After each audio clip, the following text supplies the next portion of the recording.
Very welcome students. Mechanical properties of फ्लुइडमध्ये जे workbook आहे त्या वर्कबुकचे डाऊट्स आपण इथं सॉल्व्ह करून घेणार आहोत. जसं की डे 1 मध्ये आपण इंट्रोडक्शन फ्लुइड ॲज रेस्ट म्हणजे फ्लुइड स्टॅटिक्स विषयी बघितलं. त्याचे थेरी क्वेश्चन्स तुम्ही सर्वांनी कव्हर केले असतील. 12वीच्या बुक्समध्ये त्याचे थेरी क्वेश्चन्स तुम्हाला भेटून जातील. आता पुढे चालूया डे 2 अँड डे 3 मध्ये, ज्यामध्ये आपण प्रेशर विषयी बघणार होतो. प्रेशर बघितलाय, pressure due to liquid column बघितलं, ॲटमॉस्फेरिक प्रेशर बघितलं, ॲब्सोल्यूट प्रेशर हे सगळं आपण बघितलंय. ॲब्सोल्यूट प्रेशर, गेज प्रेशर हे तुम्हाला 12th स्टँडर्डच्या बुकमध्ये भेटून जाईल. त्याच्यावेळी जनरल माहिती दिलेली आहे. ठीक आहे. आता जे डाऊट्स आहेत ते डाऊट्स आपण कंप्लीट करणार आहोत. त्यामधील डे 2 आणि डे 3 मधील न्यूमेरिकल्स जे आहेत त्या न्यूमेरिकल मध्ये सेकंड नंबरचा प्रॉब्लेम हा काही विद्यार्थ्यांनी डाऊटला पाठवलेला होता. मग आता तो घेऊया. प्रॉब्लेम काय बघा सगळ्यांनी. प्रॉब्लेम मध्ये सांगितलंय a tank with a square base of area 1 metre square is divided by a vertical partition in the middle. तर त्यांनी काय सांगितलं, एक टँक असेल. सो सिंपल असेल बघा. So here is a one tank. आपण याला टँक मध्ये कन्वर्ट करणार आहोत. ॲज त्याला वेसल्स ई म्हणू शकतो आपण. ठीक आहे. त्यानंतर सो हिअर इज टँक. याचा बेस एरिया जो दिलेला आहे तो बेस एरिया या ठिकाणी सांगितला आहे 1 मीटर स्क्वेअर एवढा बेस एरिया. ठीक आहे. आणि त्याचं पार्टिशन जे केलेलं आहे याचं पार्टिशन हे व्हर्टिकली केलंय. हे व्हर्टिकल याचं पार्टिशन झालं. ओके. या ठिकाणी हे झालं याचं व्हर्टिकल पार्टिशन अशा पद्धतीने,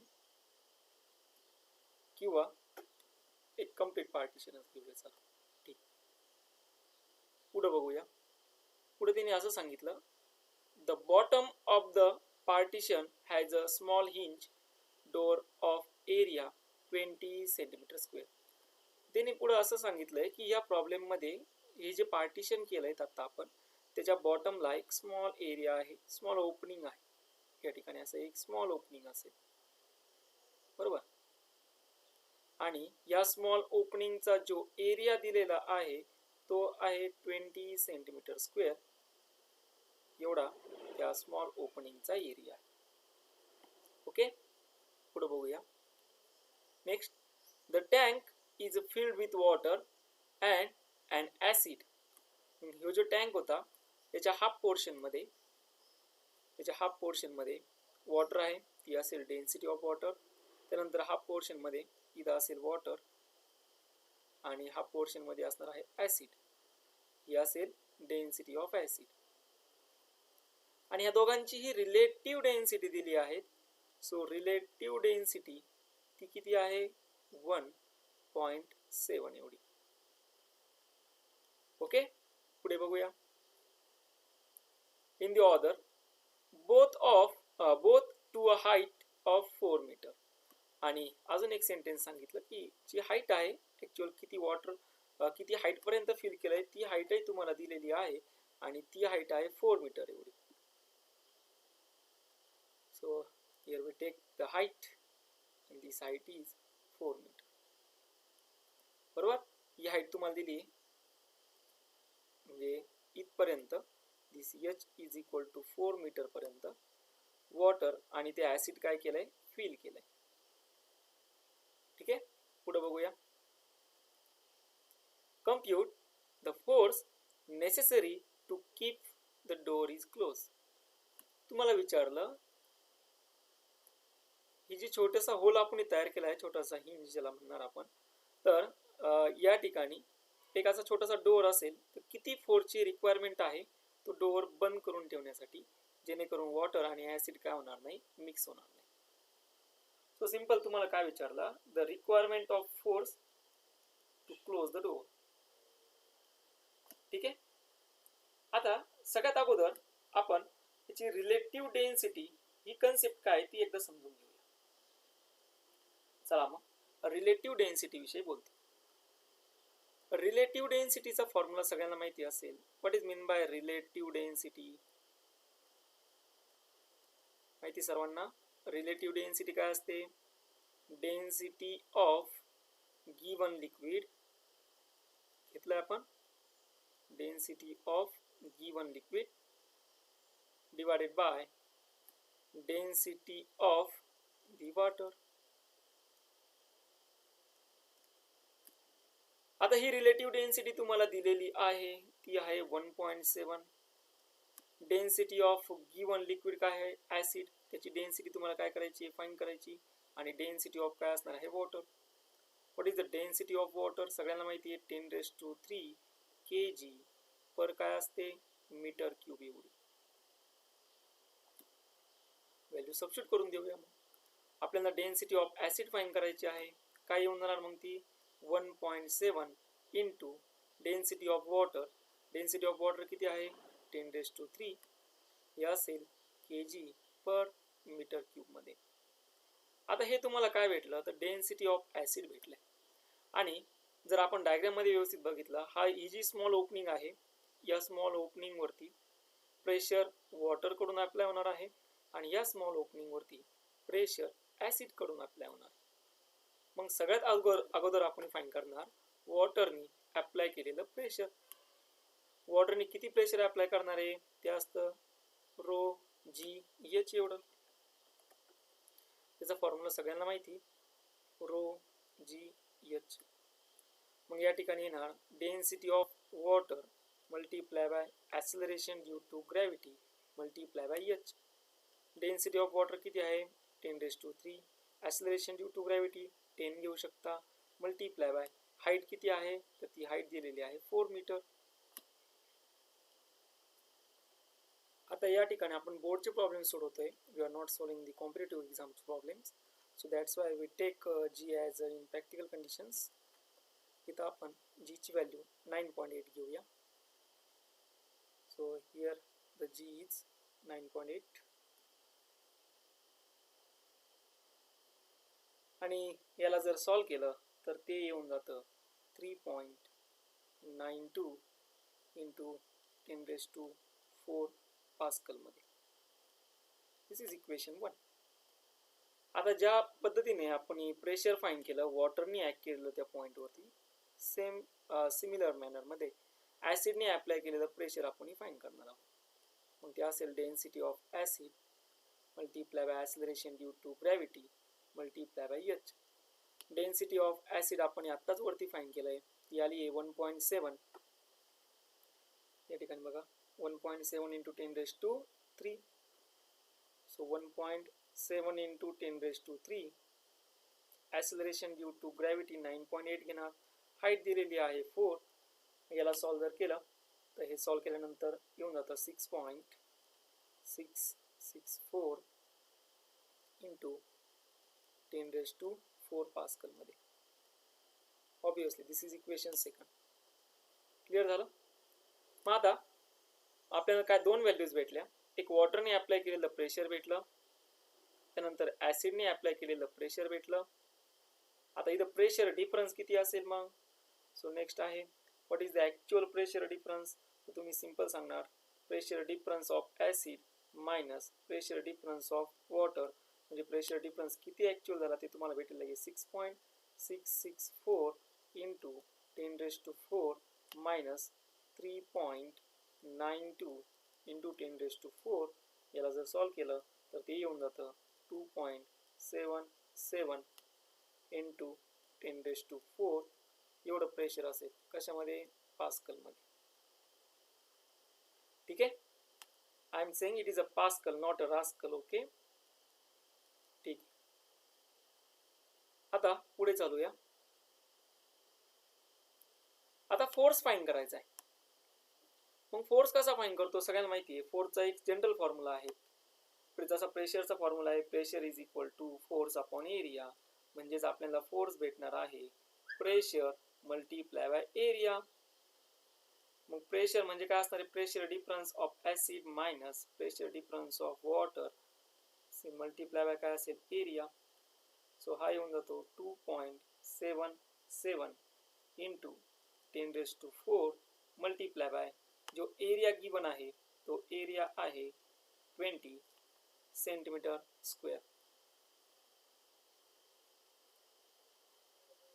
आणि सेंटीमीटर स्क्वेअर म्हणजे तो येऊन जाणार आहे 20 इंटू 10⁻⁻⁴ मीटर स्क्वेअर. सो इथे येऊन जाणार आहे 20 into 10⁻⁻⁴. So this -4 and that +4 and -4 get cancel. 10⁻�0 म्हणजे 1 असेल आणि हे येऊन जातं 54.88 न्यूटन मध्ये. ऍक्च्युअली एवढा फोर्स तुम्ही अप्लाय करणार आहात, म्हणजेच आपलं नियरली जे आन्सर येऊन जातं 55 न्यूटन एवढा फोर्स रिक्वायर आहे. सो आता लक्षात आलं असेल सर्वांच्या की इथं किती फोर्सची रिक्वायरमेंट आहे, 55 न्यूटन एवढ्या फोर्सची रिक्वायरमेंट आहे.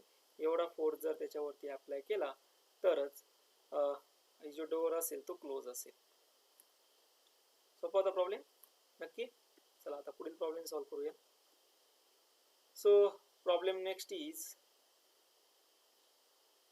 Here is problem number 4. हा डाऊटला होता. ठीक आहे, चला आता प्रॉब्लेम नंबर 4 काय बघूया. So problem 4 is a student of mass 50 kg is standing on both feet. एक विद्यार्थी आहे XYZ काहीतरी नाव असेल त्याच्यावर, त्याचा मास किती आहे 50 kg आहे आणि तो अर्थ वरती उभा आहे, एकच ग्राउंड फ्लोअर वरती उभा आहे असं पकडतो मी. पुढे विचारलं estimate the pressure exerted by the student on the earth is. त्याने विचारलं त्या स्टुडंटने अर्थ वरती किती प्रेशर अप्लाय केलं सरफेस वरती उभा असताना. पुढे विचारलं assume reasonable value to any other quantity unit.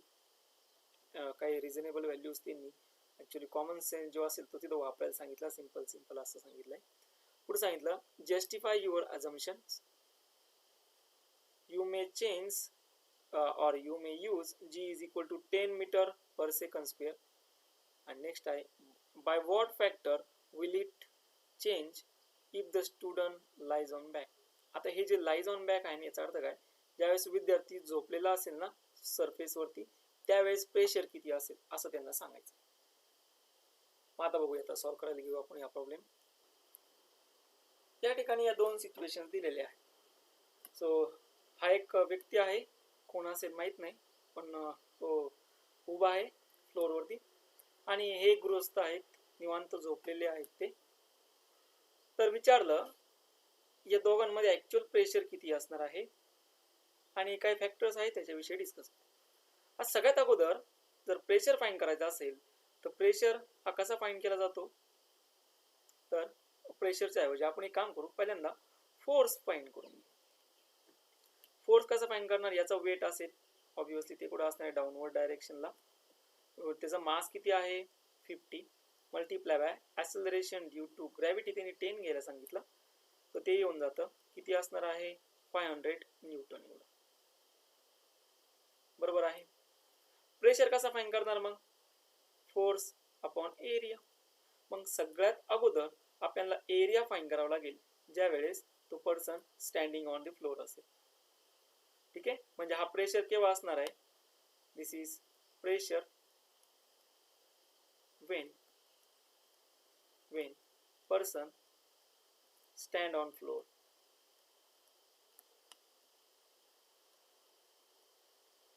बरोबर.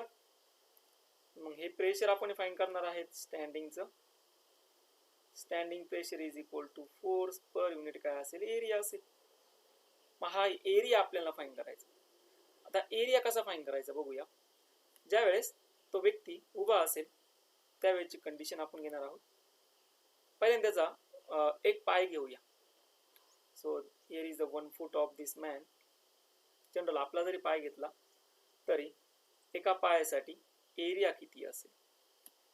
सो सिंपल तुम्ही मेजर करू शकता. हे असेल 10 सेंटीमीटर बाय 10 सेंटीमीटर. आपण मिनिमम एरिया घेतला.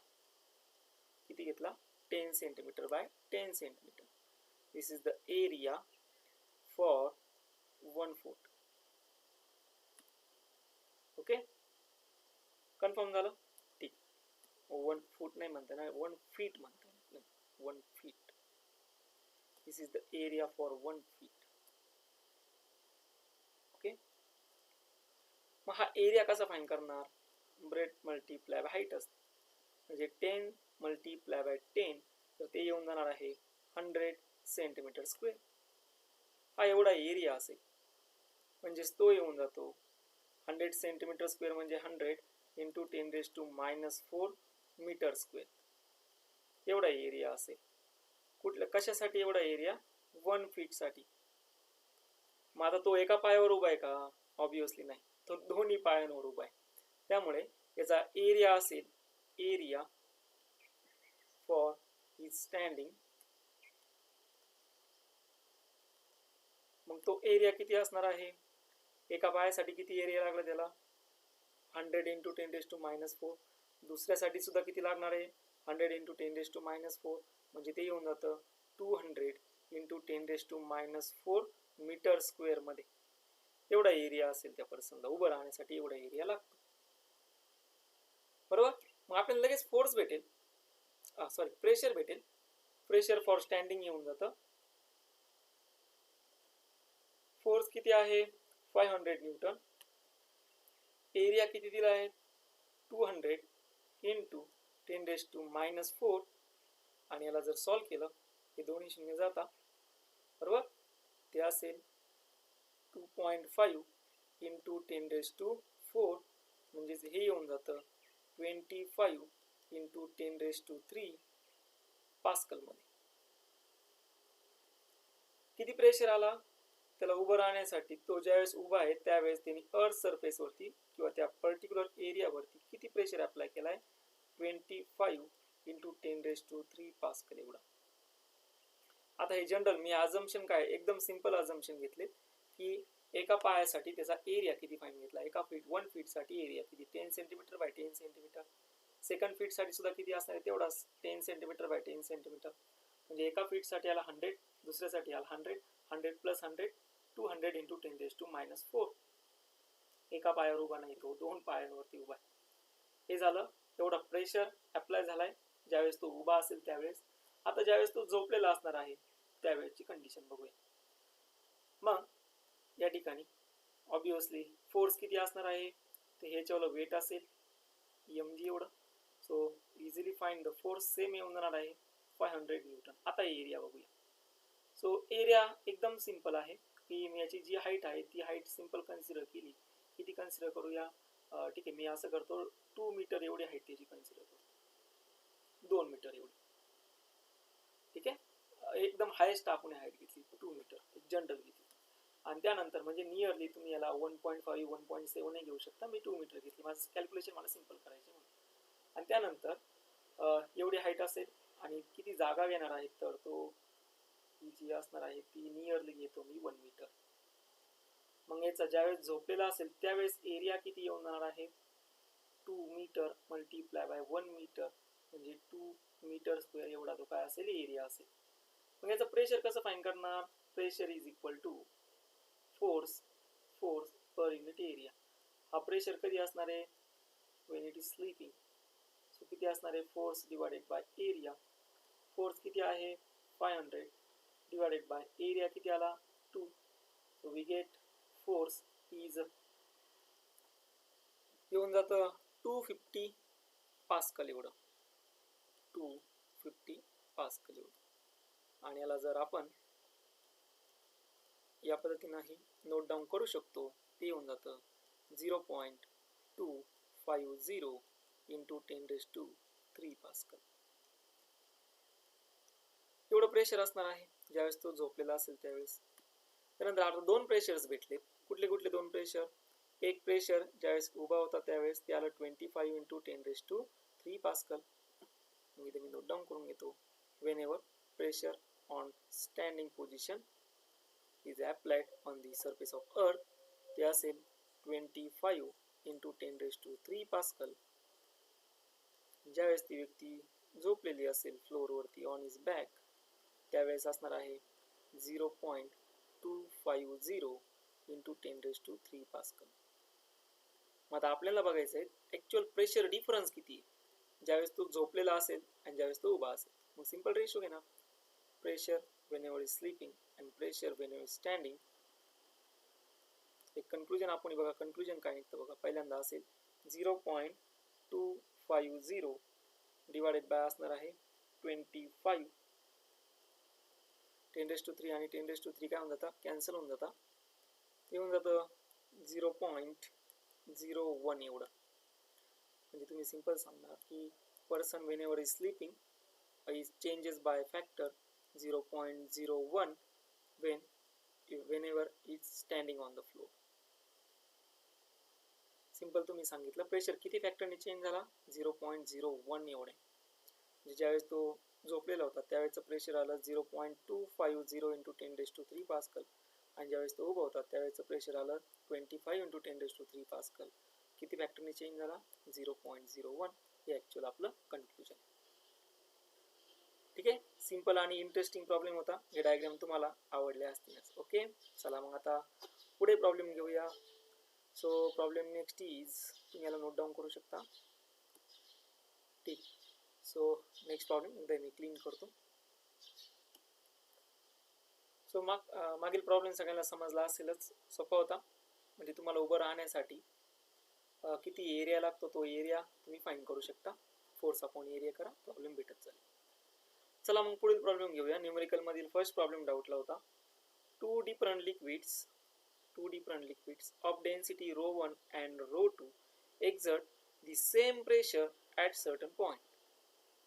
आणि पुढे विचारलं what will be the ratio of height of the respective liquid columns is. Problem मध्ये काय सांगितलं एकदा समजून घेऊया. तर या ठिकाणी आपणास दोन कंटेनर दिलेले आहेत. सो या ठिकाणी एक कंटेनर असेल, here is one कंटेनर. याच्यामध्ये जे लिक्विड आहे त्या लिक्विडची डेन्सिटी दिलेली आहे ती आहे ρ1 एवढी. याची डेन्सिटी असेल ρ1, आणि या ठिकाणी पुढे एक पॉइंट असेल. तो आता हे लिक्विड इथं मी काय ड्रॉ करत नाही. ही वॉटरचा सरफेस असेल, सरफेस पासून याची हाईट असणार आहे h एवढी. ठीक आहे, आणि त्यानंतर एक दुसरा कंटेनर आहे. त्या दुसऱ्या कंटेनर मध्ये here is the second container.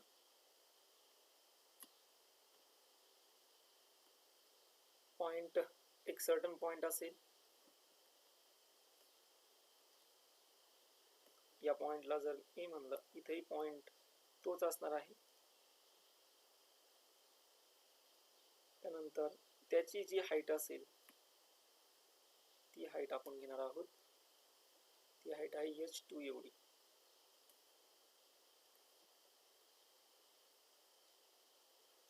आणि याची डेन्सिटी असेल ρ2. तुम्हाला विचारलं h1 अपॉन h2 हा रेशो किती असेल. मग आता या पॉइंट ए वरती जे प्रेशर ॲप्लाय होणार आहे, pressure act on point A किती असेल माहिती, h ρ मल्टिप्लाय बाय g एवढं. म्हणजे pressure act on A is h1 ρ1 multiply by g. आता काही विद्यार्थ्यांचा प्रश्न असेल की सर ॲटमॉस्फेरिक प्रेशर का नाही घेतलं, हा काहींचा क्वेश्चन असेल. तर कुठेही प्रॉब्लेम मध्ये ॲटमॉस्फेरिक प्रेशर आपल्याला सांगितलेलं नाहीये, कायमस्वरूपी लक्षात ठेवायचं. त्यावेळेस प्रॉब्लेम मध्ये तुम्हाला ॲटमॉस्फेरिक प्रेशर दिलेलं असेल त्याच वेळेस तुम्ही ते ॲटमॉस्फेरिक प्रेशर प्रॉब्लेम मध्ये कॅल्क्युलेशन साठी घ्यायचंय. ज्यावेळेस कुठेही सांगितलं नसेल की ॲटमॉस्फेरिक प्रेशर दिलंय की नाही त्यावेळेस घ्यायची गरज नाही. मग सिंपल यावरती वॉटरने ॲक्ट किती प्रेशर केलंय ते आहे h1 ρ1 मल्टिप्लाय बाय g. एवढं वॉटरने ॲक्ट केलेलं प्रेशर आहे, त्या पर्टिक्युलर डेन्सिटी असणार आहे वॉटर. आणि त्यानंतर या ठिकाणी किती प्रेशर असेल पॉइंट ए वरती सेकंड वॉटर मध्ये ते असेल PA इज इक्वल टू किंवा याला आपण सिंपल म्हणू दिस इज P1 आणि असेल P2. हे P2 असणार आहे h2 ρ2 multiply by acceleration due to gravity. आणि पुढे एक सेंटेन्स प्रॉब्लेम मध्ये एक सिंपल सेंटेन्स त्यांनी सांगितलं, जे प्रेशर आहे सर्टन पॉइंट वरती ते दोन्ही ठिकाणी काय दोन्ही लिक्विडनी सेम ॲक्ट केलंय. म्हणजे P1 इज इक्वल टू काय असेल P2. व्हॅल्यू टाकून देऊ, h1 ρ1g is equal to h2 ρ2g. आणि हाईटचा जर रेशो घेतला h1 अपॉन h2 तर ते येऊन जातं ρ2 अपॉन किती असेल ρ1. ओके, ठीक आहे. सो रेशो ऑफ हाईट त्यांनी मे बी असं पण केलं असेल की h2 divided by h1 is equal to असणार आहे ρ1 अपॉन ρ2. विचारलं respective height of the columns due to येऊन जाणार आहे ρ1/√. सोपं होता, क्लिअर झाला. चला आता पुढील प्रॉब्लेम घेऊया. सो नेक्स्ट प्रॉब्लेम होता प्रॉब्लेम नंबर 2 नाही पण प्रॉब्लेम नंबर 3 विचारलेला होता. काही विद्यार्थ्यांनी बरेच विद्यार्थ्यांना डाऊटला होता तो घेऊया. So problem number 3 is simple आहे बघा. A swimmer jump into swimming tank and was swimming at the 8 metre below the surface of the tank. आणि पुढे विचारलं calculate the pressure on him. त्या व्यक्तीवरती त्या पर्सनवरती किती प्रेशर ॲक्ट झालंय ते विचारलं. दिलंय तुम्हाला डेन्सिटी दिली आहे 1000 kg/m³. Acceleration due to gravity दिली आहे 9.8 मीटर/सेकंड स्क्वेअर. आणि या ठिकाणी एक सेंटेन्स मेन्शन केलंय बघा, ॲटमॉस्फेरिक प्रेशर दिलंय. Atmospheric pressure. प्रॉब्लेम एकदम इझी. प्रॉब्लेम कसा आहे बघा. या ठिकाणी एक गृहस्थ आहेत, ते वॉटर टँकमध्ये आहे आणि त्यांनी असं प्रॉब्लेममध्ये असा सिंपल मेन्शन करणार आहोत की हे किती हाईट वाली आहे. तर हे वॉटर सरफेस पासून जी हाईट दिलेली आहे ती हाईट आहे 8 मीटर. त्यानंतर यांच्यावर जे प्रेशर ॲक्ट होत आहे ते प्रेशर ड्यू टू ॲटमॉस्फिअर असेल आणि त्यानंतर वॉटर सुद्धा यांच्यावरती प्रेशर अप्लाय करणार. म्हणजे प्रेशरचा सिंपल फॉर्म्युला असतो P = P0 ρg × H.